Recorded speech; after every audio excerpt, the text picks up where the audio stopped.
Welcome to my channel. इसको like करें, subscribe करें और बेल आइकन को प्रेस करें। अस्सलाम वालेकुम व्यूअर्स, मैं हूं जीए चौधरी। आज हम देखेंगे कि एफपीआर की जानिब से जो नई इनकम टैक्स रिटर्न नए आईआरएस के पोर्टल पे आई है उसको कैसे प्रिपेयर करना है और कैसे ऑनलाइन उसको सबमिट करना है। तो चलिए चलते हैं कंप्यूटर की स्क्रीन पे और देखते हैं। तो सबसे पहले रजिस्ट्रेशन के टैब में हम CNSE नंबर लिखेंगे।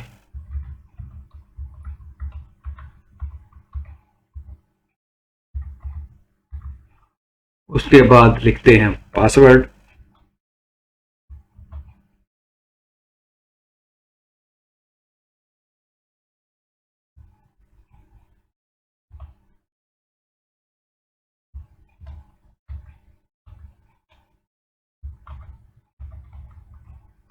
पासवर्ड लिखने के बाद हम इसको कर देंगे लॉगिन।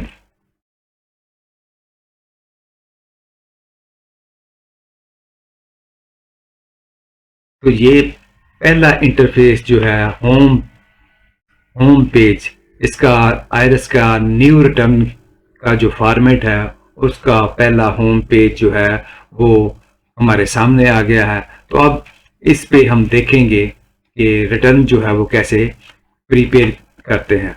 तो ये पहले की निस्बत उन्होंने एक खूबसूरत आउटलुक बनाने की कोशिश की है और ये बड़ी अच्छी कोशिश है कि पहले की निस्बत उन्होंने ये काफ़ी अपना डिज़ाइन जो है वो चेंज किया है। उसमें पहले ये वाले टैब जो थे, ये जो अब वर्टिकली नज़र आ रहे हैं, ये पहले ऊपर की तरफ यानी हॉरिजेंटली जो है ना ये ऊपर की तरफ थे। अब उन्होंने इसको वर्टिकल कर दिए हैं और एक खूबसूरत लुक जो है वो दे दी है और इसका लेआउट खूबसूरत उन्होंने बनाया है। तो चलिए इसको स्टार्ट करते हैं। तो सबसे पहले है ऊपर होम लिखा हुआ और टू डू लिखा हुआ है। टू डू अगर हम यहाँ करेंगे तो यहाँ हमें नज़र आ जाएगा पहले जो रिटर्न्स जो पड़ी हुई हैं, जो सबमिट की हुई हैं या नहीं है, तो वो हमें नज़र आ जाएंगी कि ये कौन कौन सी हैं। तो अब हम चलेंगे अपनी न्यू रिटर्न हमारी अभी उसको हम सबमिट करने के लिए सबसे पहले हम चलते हैं जनाब ये डेक्लरेशन में। डेक्लरेशन में जाने के बाद स्टार्ट पे जाने के बाद दूसरा नंबर का टैब जो है इसको हमने प्रेस किया और यहाँ आ गई जी सैलरी रिटर्न और दूसरी नॉन सैलरी नॉर्मल रिटर्न। तो हम सैलरी रिटर्न को जो है वो ओपन कर लेते हैं। तो ये सैलरी रिटर्न जो है ये ओपन हो गई है। तो सबसे पहले हम सेलेक्ट करते हैं जी पीरियड।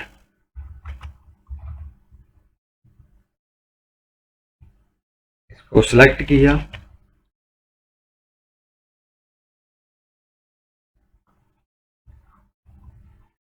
और ये डाटा, पेमेंट और एट्रीब्यूट और वेरिफिकेशन ये भी पहले हॉरिजेंटल थे और अब जो है उनके बॉक्स जो है ना वो सेल जो है वो बड़े बना दिए हैं ताकि नज़र आ सके, क्लियरली नज़र आ सके। तो यहाँ क्लिक करते हैं हम डाटा पे।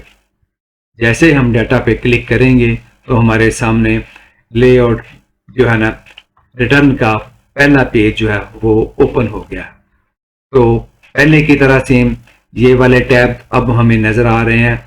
जो वो पहले पेज पे वो छोटे टैब थे, अब ज़रा उन्होंने बड़े कर दिए हैं। तो इसी तरह ये जो सेल जो है यानी कॉलम जो है ये बनाए हुए ये भी बड़े हो गए। इनकी विड्थ जो है वो ज़्यादा हो गई है। पहले बड़े छोटे छोटे कॉलम थे, आपस में वो जुड़े हुए थे, तो बंदा जब लिखता था तो वो प्रॉपर नहीं लिखा जा सकता था। अब ये बड़े हैं और नज़र भी आ रहा है। तो सबसे पहले हम यहाँ लिखते हैं जी कि सैलरी जो बंदे की कितनी है। सपोज हम 12 लाख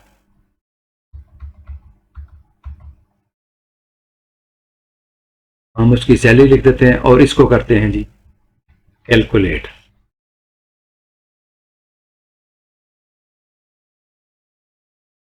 ये कैलकुलेट होगी। कैलकुलेट करने के बाद अब हम चलते हैं जी अदर सोर्स पे।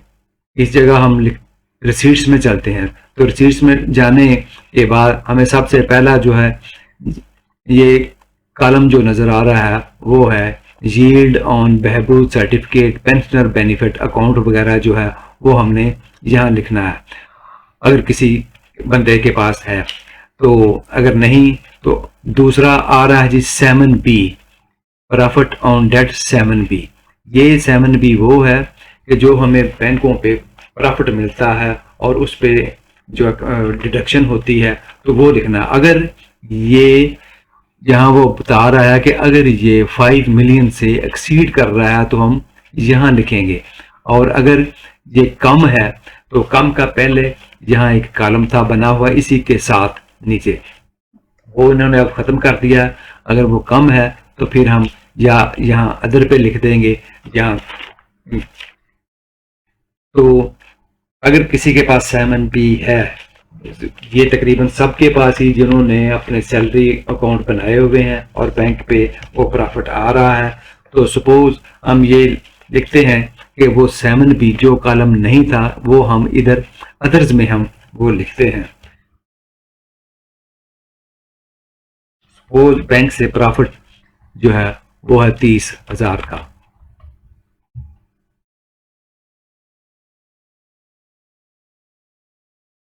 चूंकि इस पे नॉर्मल टैक्स नहीं लगना इसलिए हम इसको एग्जम्पशन में लिख देंगे 30,000, क्योंकि इस पे जो है बैंक ने 15% टैक्स जो है वो काटना है, लिहाजा हम इसको नॉर्मल में नहीं लिखेंगे। तो इसको किया कैलकुलेट, तो कैलकुलेट होने के बाद अगले दूसरी साइड पे हमारी नॉर्मल में हमारी ज़ीरो फिगर जो है वो आ गई है। तो अब आगे चलते हैं जी, टैक्स कैलकुलेशन पे जाके देख लेते हैं कि क्या कंप्यूटेशन पे आया। तो ये देखें कंप्यूटेशन पे जब हम आए हैं तो उसने ये 30,000 रुपया जो है वो टैक्स जो है वो निकाल दिया। ये किस पे निकाला है? ये निकाला है ये जो 12 लाख इनकम थी जो सब्जेक्ट टू नॉर्मल टैक्स में आ रही है। ये वाली इनकम जो है ये नहीं है जो हमें बैंक से वो प्रॉफिट मिला था, ये वो रकम नहीं है, ये हमने फाइनल टैक्सेशन में जाके लिखनी है, वो मैं आगे जाके आपको बताता हूँ। तो चलिए ये कंप्यूटेशन जब हम नीचे स्क्रॉल करेंगे तो ये 30,000 रुपया उसकी जो है वो डिमांड जो है वो निकाल रहा है, एडमिटेड टैक्स जिसको हम बोलते हैं, तो वो निकाल रहा है। लिहाजा जो सैलरी पर्सन है जिसने अपनी सैलरी की रिटर्न दी है तो ज़ाहिर है उसने उसकी डिडक्शन भी हुई है, लिहाजा हम चलते हैं। ये भी पहले पिछले रिटर्न की तरह, लेकिन उन्होंने इसका जो है आउटलुक जो है वो लेआउट जो है वो चेंज कर दिया, तो थोड़ा सा इसको समझने की ज़रूरत है, बाकी कोई इतना मुश्किल नहीं है। तो लिहाजा अब हम चलते हैं जी एडजस्टेबल टैक्सेस में। एडजस्टेबल टैक्सेस में ये सामने हमारे आ गया जी 149 का सैलरी ऑफ एम्प्लॉइज। तो 149 के तहत जो है वो डिडक्शन हुई होती है। तो अब हम 30,000 तो उसकी लाजमी डिडक्शन हुई होगी जितना उसका वो टैक्स बना है, तो यहाँ ये 30,000 की फिगर लिखते हैं और इसको हमने किया जी कैलकुलेट। 2 बार कैलकुलेट कर देते हैं ताकि सही फिगर जो है ना वो आ जाए। तो दोबारा अब हम कंप्यूटेशन में चलते हैं और देखते हैं कि वो क्या बना। अब ये देखें वो 30,000 जो है वो विद होल्डिंग टैक्स में आ गया है, लिहाजा अब जो है हमारे पास एडमिटेड टैक्स जो है वो नहीं रहा। तो चलिए अब आगे चलते हैं फाइनल टैक्सेशन की तरफ।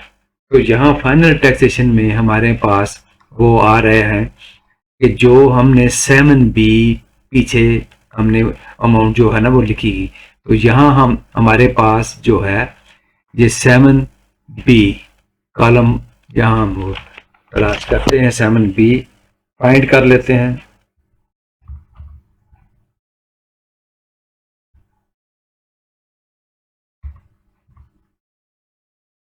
तो ये हमारे पास कॉलम आ गया 7B का। अब यहाँ जो अमाउंट ये देखें कि नॉट एक्सीडिंग टू 5 मिलियन, उधर थी एक्सीडिंग टू 5 मिलियन, यहाँ है लेस देन 5 मिलियन है। अगर कम है तो फिर हम यहाँ रकम लिखेंगे। तो इसको कैसे लिखना है, ये देखें प्लस का निशान जो है आइकन है, इस पे हम क्लिक करेंगे तो यहाँ हम बैंक का IBAN नंबर जो है ना, IBAN नंबर जो है ना वो लिखेंगे। जो 14 डिजिट का वो IBAN नंबर जो होता है वो ऐसे एक करके लिखा होता है, पहले PK21345678 जो भी वो बन रहा है आप उसका वो नंबर लिख देना है। नंबर लिखने के बाद आपने ये लिखना है कि बैंक कौन सा है, और दूसरा लिखना है कि ये सेविंग बैंक की ब्रांच का नंबर लिख दिया।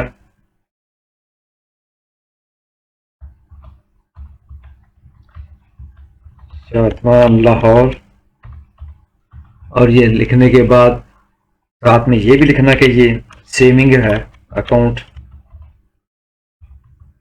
और इसको कर दिया जी ओके। और इस जगह पे अब हम रकम लिखेंगे वो जो 30,000 है। अब इस पे बैंक ने जो है वो 15% जो है वो टैक्स जो है वो काटा हुआ है जी, वो डिडक्ट किया हुआ। अब हम यहाँ करते हैं जी कैलकुलेट। जैसे ही कैलकुलेट करेंगे तो ये 4500 रुपया जो है वो टैक्स जो है वो आ जाता है।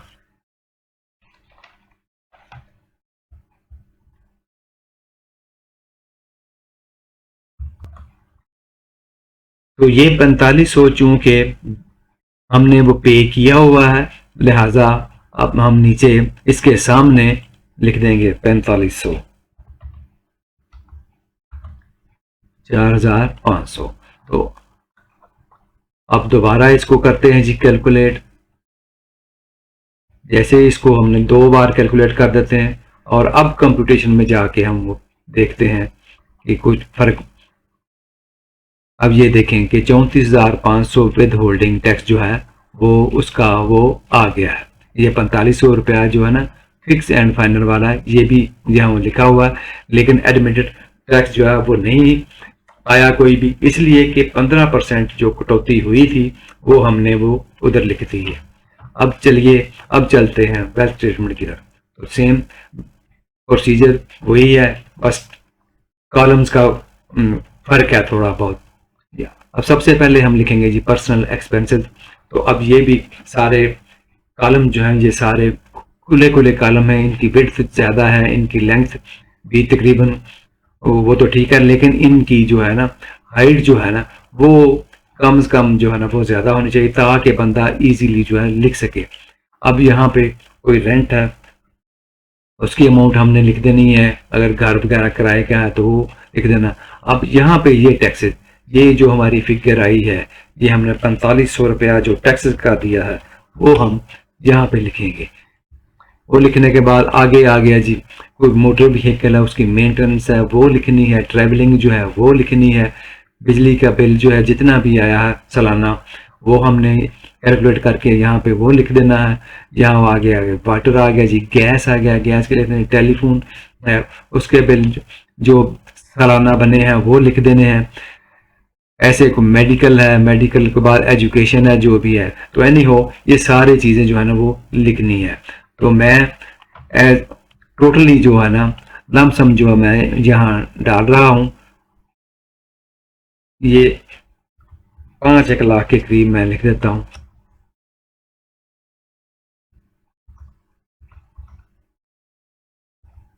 अच्छा ये दोबारा लिखते हैं ताकि गलत ना हो जाए। 1 3 4 5, और ये वाला जो है ना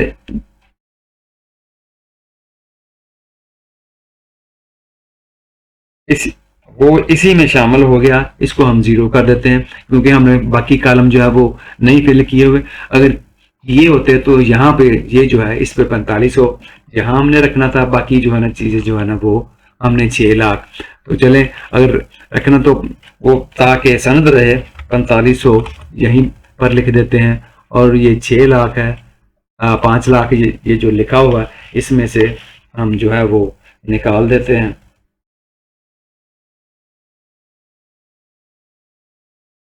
5 लाख है, -4500,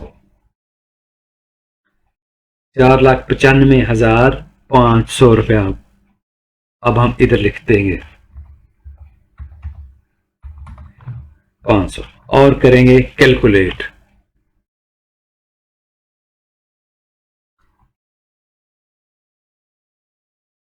ये देखें अब पूरा 5 लाख ऊपर बन गया। इसका सिर्फ थोड़ा सा ये डिसएडवांटेज ये है कि इसको बार बार जो है ना ऊपर नीचे थोड़ा सा स्क्रॉल करना पड़ रहा है। स्क्रॉल इसलिए करना पड़ रहा है कि इसके कॉलम जो है ना वो उनकी हाइट जो है वो ज्यादा है, लेकिन विजिबल है, आसानी से बंदा जो है ना वो लिख सकता है। तो चलिए अब चलते हैं जी इसके पर्सनल एसेट्स की तरफ। तो यहाँ ऑलरेडी बंदे ने वो दिए हुए उसके डिक्लेयर किए हुए, उनको मैं पहले डिलीट कर देता हूँ।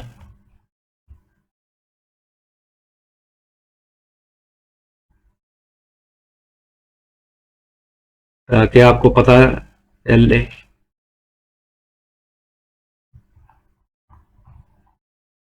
इसको करते हैं जी कैलकुलेट।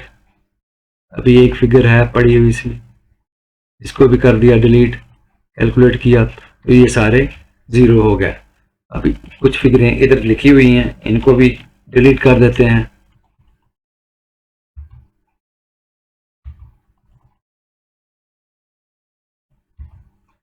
अब इसको करते हैं कैलकुलेट। तो ये देखें अब जो है ये सारा ना जीरो हो गया। तो अब मैं पहले सिरे से आपको बताता हूं कि इसमें क्या लिखना है। तो सबसे पहले ये देखें आ रही जी एग्रीकल्चर प्रॉपर्टी। तो यहाँ हम प्लस के आइकन पे क्लिक करेंगे, यहाँ लिखेंगे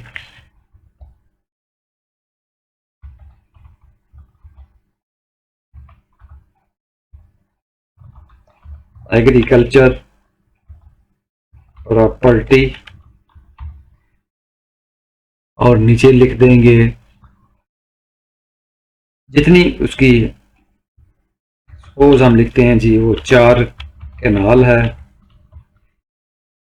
और प्राइवेट में है, वहां लिखते हैं। सारी मेजरमेंट वगैरह जो भी है वो सारी लिखनी। मैंने ज़रा शार्ट करके इसको लिखा, तो इसको ओके कर दिया। ओके करने के बाद यहाँ इसकी मालियत लिख देते हैं। सपोज जी हम लिख देते हैं जी 32 लाख। इसके बाद आगे कमर्शियल और रेजिडेंशियल प्लाट या प्रॉपर्टी, इसको भी ऐसे लिखना है। यहाँ हम लिखेंगे प्लाट नंबर जो भी है उसका वो बनता है, और यहाँ लिखेंगे जी रेजिडेंशियल।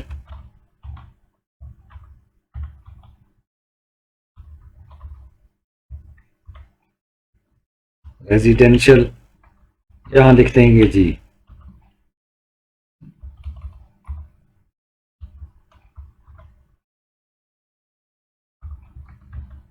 सूचन रोड FSD, कहीं भी हो सकती है आपकी। ये लिख दिया और इसकी मालियत हम वो लिख लेते हैं कि इसकी मालियत जो है वो कितनी है। सपोज हम कहते हैं जी वो है 45 लाख। ठीक हो गया।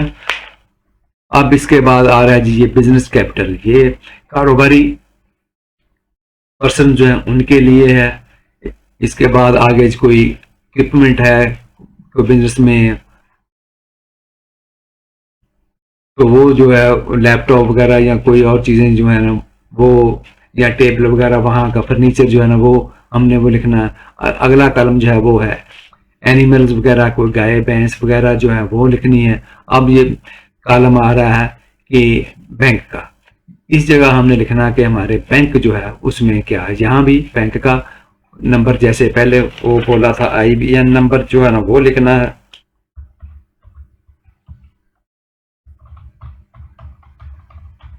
ये को 14 डिजिट का जो बनता है, यहाँ लिखेंगे हम बैंक का नाम, नेशनल बैंक, उसकी ब्रांच पहले लिखेंगे और उसके बाद जो है ना लाहौर वगैरह जो भी है वो लिखेंगे। और इसके सामने हमने इसकी लिख दी जी रकम। तो बैंक में जो फिगर होती है वो ज़ाहिर है 30 जून 30 जून 2022 को जो भी पैसे आपके वहाँ वो रिमेनिंग हैं वो आपने लिखने हैं। तो हम एक फिगर राउंड से एक लिखते हैं 169474। तो ये हमने कहा जी 30 जून 2022 को जो कैश एट बैंक था वो ये था, यहाँ पे नंबर आ गया। इसके बाद अगर और है तो फिर मजीद जो है ना दूसरा वो लिख सकते हैं। अगला कॉलम आ जाता है जी हमारा ये मोटर गाड़ी का। ये पिछली स्टेटमेंट जब मैंने वो बनाई थी, रिटर्न बनाई थी, तो उसमें भी मैंने वो बताया था कि इसको कैसे लिखना है। वो सेम वही प्रोसीजर है। यहाँ हमने अपने व्हीकल का जो है वो नंबर वगैरह लिख देना है।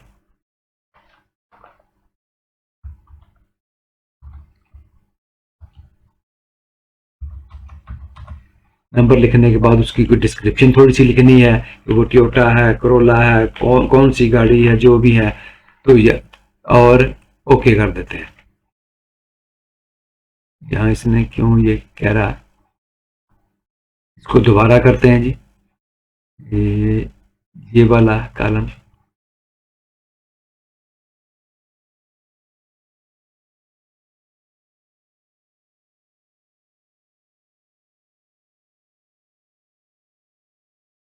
प्राइवेट नंबर, वो नंबर वो प्रॉपर नहीं ले रहा है। एनी हो, जैसे पहले की तरह इसको सबमिट किया प्लस के निशान पे, उसी तरह इसने भी ये कॉलम जो है ना वो फिल हो जाना। दोबारा इसको करके देख लें किधर वो जा रहा है जी। मोटर व्हीकल ये है, ये कॉलम जरा ना उसने वो पकड़ लिया है, वो बार बार उसको नहीं चलने दे रहा। एनी हो, आपने यहाँ ये इसी तरह जिस तरह ये कॉलम जो चल रहे हैं ये देखें, ये भी जरा हेल्ड हो गया है। इसको 1 मिनट में एक बार कैलकुलेट कर लूं फिर देखते हैं।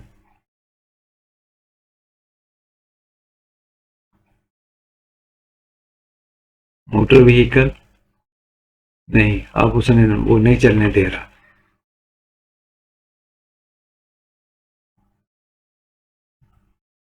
बैक होते हैं, चलते हैं एक पे, लेकिन यहाँ फिर वो सारा जो है ना गड़बड़ हो जानी है। सिलेक्ट वही पेज,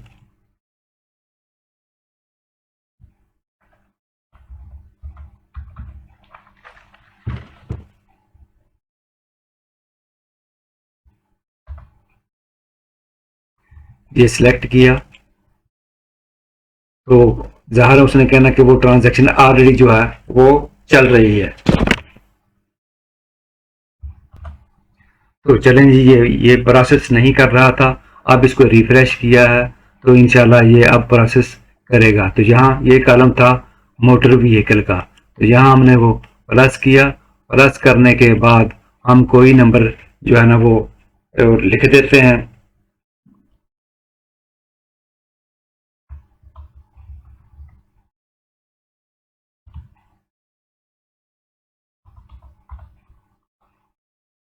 FSD 2455 कोई एनी नंबर लिख देते हैं और यहाँ लिख देते हैं जी कि वो गाड़ी वो कौन सी है। वो हम लिख देते हैं जी सुजुकी 1000 सीसी भी लिखनी है, और इसकी थोड़ी सी डिस्क्रिप्शन लिखने के बाद इसको हमने ओके कर देना। तो ये देखें अब ये हो गया, वो पहले हैंग हो गया था। तो अब यहाँ हम इसकी मालियत जो है वो लिख देते हैं कि इसकी कितनी मालियत है।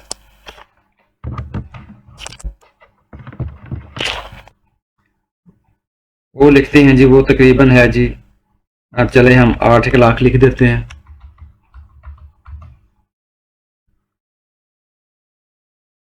और उसके बाद आगे जी प्रेशियस जो है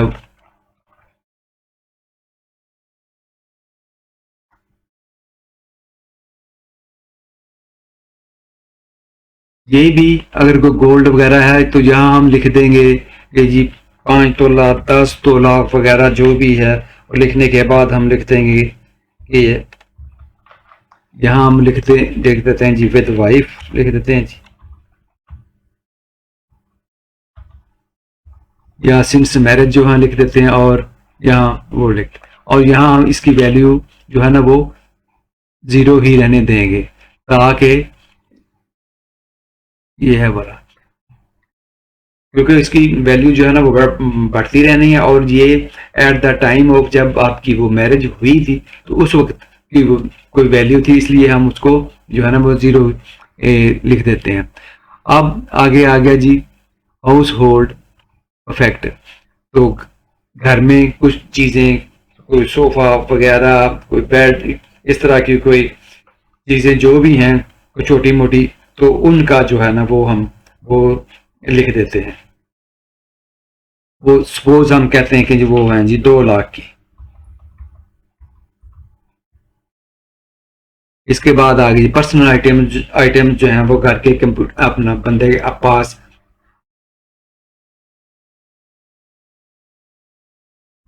मैं नेट देख लूँ, नेट का मैसेज आ रहा है, ठीक है चल रहा है, तो वो 1 लाख के करीब हम वो लिख देते हैं जी।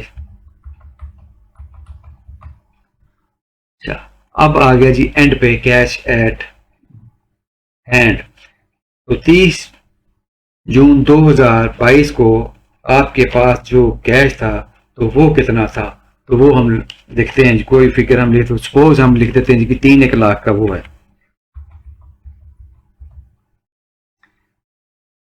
ये लिखने के बाद अगला कॉलम है एनी अदर एसेट्स, कोई ऐसा एसेट्स जो रह गया है वो हम यहाँ लिख देते हैं।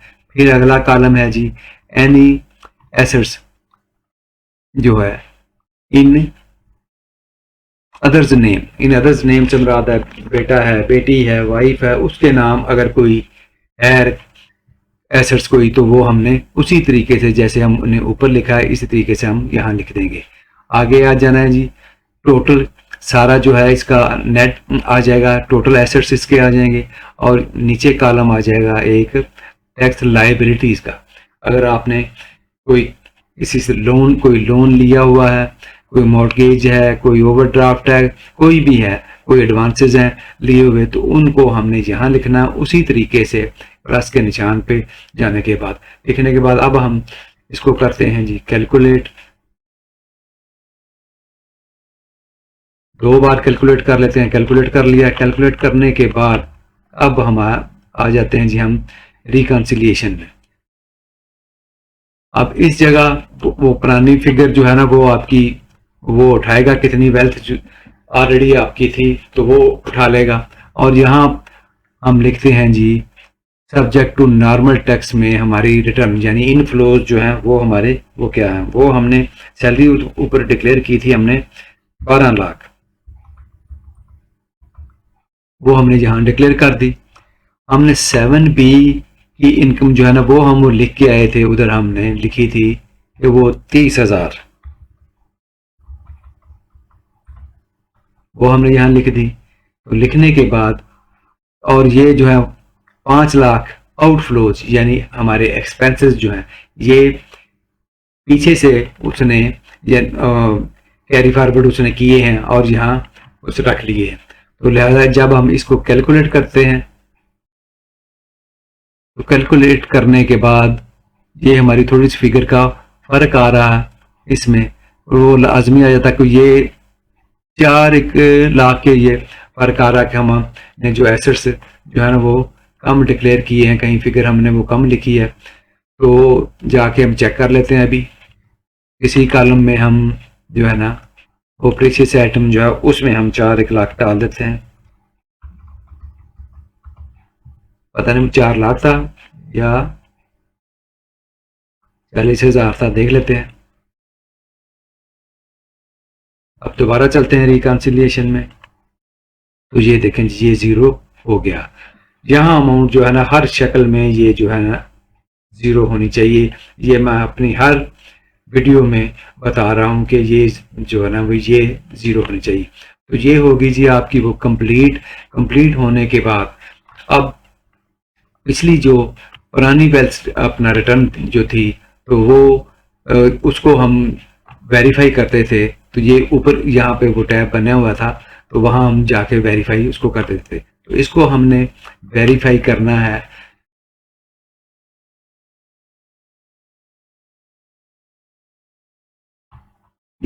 इधर है हमारा आएगा ये वेरिफिकेशन का ये वाला, यहाँ हम वेरीफाई लिखते हैं।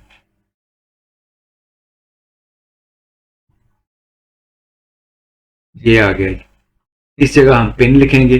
पिन लिखने के बाद वेरीफाई पिन कर देंगे और हम वापस आ जाएंगे। और इसके बाद ये देखें ये जो टिक का निशान बना हुआ है इस पे हम जो है उसके बाद हम सबमिट का ये बटन प्रेस कर देंगे और हमारी रिटर्न जो है वो फाइल हो जाएगी।